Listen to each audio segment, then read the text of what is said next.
Hey gang, Tyrone Keys here. Over the past couple of years, I have been speaking, writing, communicating one-on-one with people in the retail real estate sales industry about the upcoming disruption in that industry. That disruption is going to result in a reduction in commissions, and it's also going to result in a reduction of realtors. Okay, right now you got about 1.4 million out there. We're going to see a drastic decrease in both commission and the amount of realtors that are in the business. And the reason that's going to happen is twofold. Number one, we've got some legal wranglings that are going on out there. I'm going to talk about one in just a second, that are questioning the commission. And number two, technological disruption. Now, we've seen this before back. You might not have seen it depending on how old you are, but you can read the accounts, the historical accounts of the breakup of AT&T. Basically, what that did was that broke up that monopoly, and some might compare NAR, National Association of Realtors, to a sort of monopoly. Divestiture in the AT&T or Bell system broke up AT&T. And it also was the beginning of a tremendous amount of technological innovation. Long ago, I remember when you had to pay for long distance. Right now, you can call anywhere in the United States, and it's usually included in whatever it is you pay for cell phone service. Okay, landline's almost a thing of the past. But look, let me get back to why that matters here.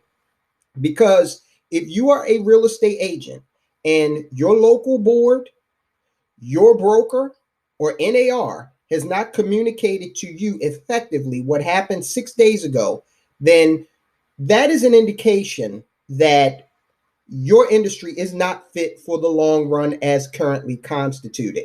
Now, before I get into this Justice Department suit of the National Association of Realtors, did you know the Justice Department filed an antitrust lawsuit against the National Association of Realtors? Were you told that? That's huge.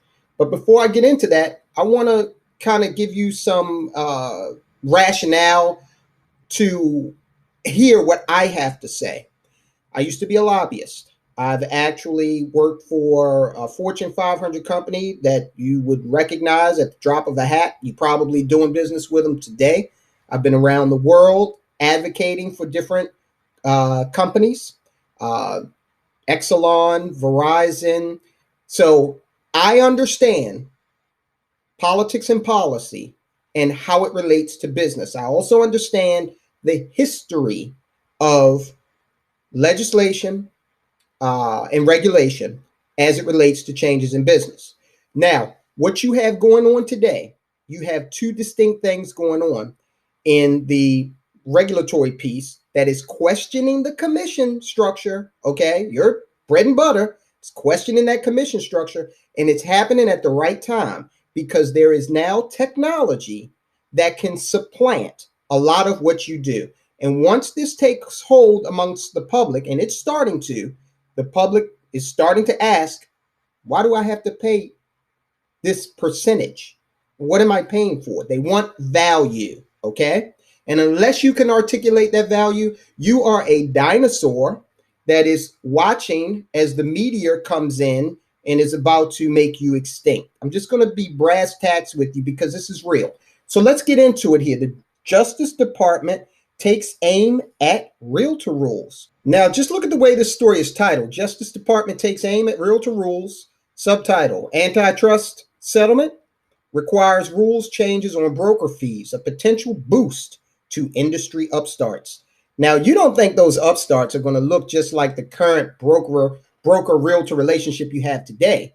No, these are going to be technology endowed upstarts like EXP, for example. People took them for a joke, me included, when they were a penny stock.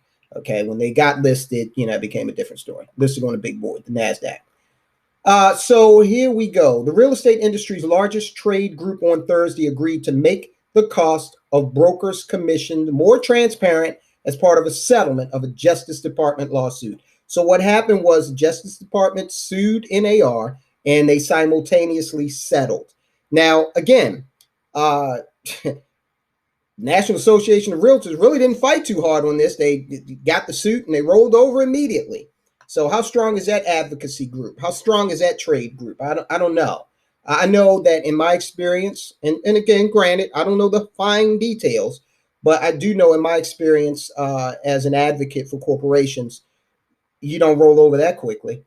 A lot of the allegations that were made in the suit really do not, they don't match reality. But again, doesn't matter at this point because NAR settled the suit.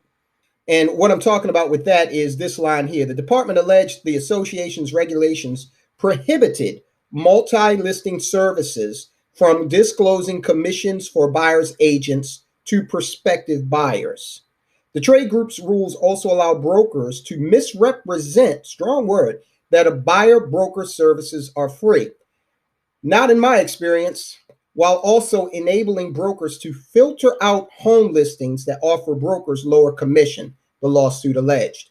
That's an allegation that doesn't match reality, but again, it's academic right now because NAR rolled over uh, and just said, okay, we acquiesce. What happens, in fact, is what the buyer can afford drives what they look at. It's just like if you went out to buy an automobile, you're probably not going to be looking at Bentleys if your budget is $25,000. And that's okay. There's nothing inherently wrong with stratifications of affordability. So let me just jump down here real quick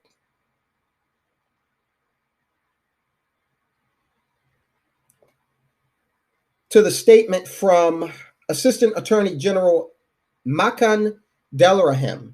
The gentleman said today's settlement prevents traditional brokers from impeding competition, including by internet based methods of home buying and selling, by providing greater transparency to consumers about broker fees. This will increase price competition among brokers and lead to better quality of services for American home buyers and sellers. Okay, now keywords in here, including internet based methods of home buying and selling. That is paving the way for all of these upstart companies who have a technology based solution for buying and selling homes to get more access to the information that's going to enable their businesses, their applications. And look, if you don't think that consumers want that, then I would encourage you to check out Netflix, little company called Amazon, and also Uber for starters. Now, he also said, I just read that it's going to increase price competition among brokers. It's going to get more competitive. So if you do not have a suite of services that offers more value, you're going to lose. And you can ask Blockbuster about that, Yellow Cab, you can ask them about it, or any of the countless department stores that have closed as a result of the Amazon effect. Okay. So again, we strongly recommend that you add a financial services component to your real estate services. Why? Because that's something that your client needs, that they will obtain. Okay. They're going to obtain income protection. They're going to obtain some type of retirement supplemental income. They're going to obtain different types of long-term care and disability insurances. They're going to do that. Right now, here's how they do it. They get up from the settlement table and then they go and get it done with someone else.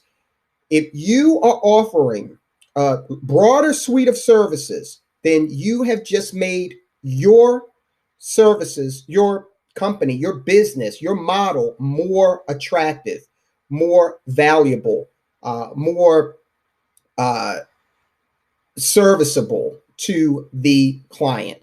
You've got to do this or you're going to lose. And I beat around the bush about it before, but I'm no longer doing that because this is just the way things are now. Technology, we don't even know how it will exactly supplant your services right now, but we do know it will.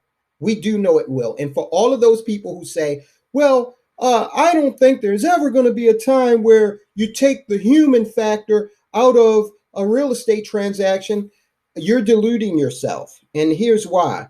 If you look at the department store, for example, there's no need. I don't need to go in there. If I know my sizes, especially, I can order it offline. The grocery store, the groceries come to the house.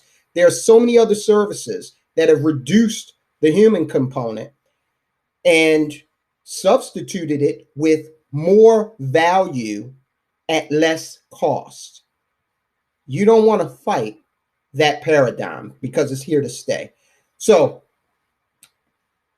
I want you to reach out to me to have a conversation about how we make your business more valuable, how we make your real estate sales business more valuable. We got 1.4 million realtors out there right now. As the years go on, that number is going to drop. Okay. It's going to drop in correspondence with the decrease that we will be seeing soon in commission.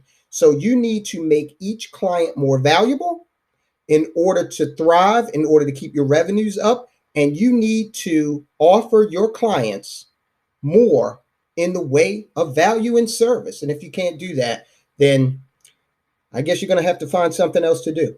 So this is Tyrone Keys. I am signing off. I'm going to leave some information on how you can contact us in the description of the video.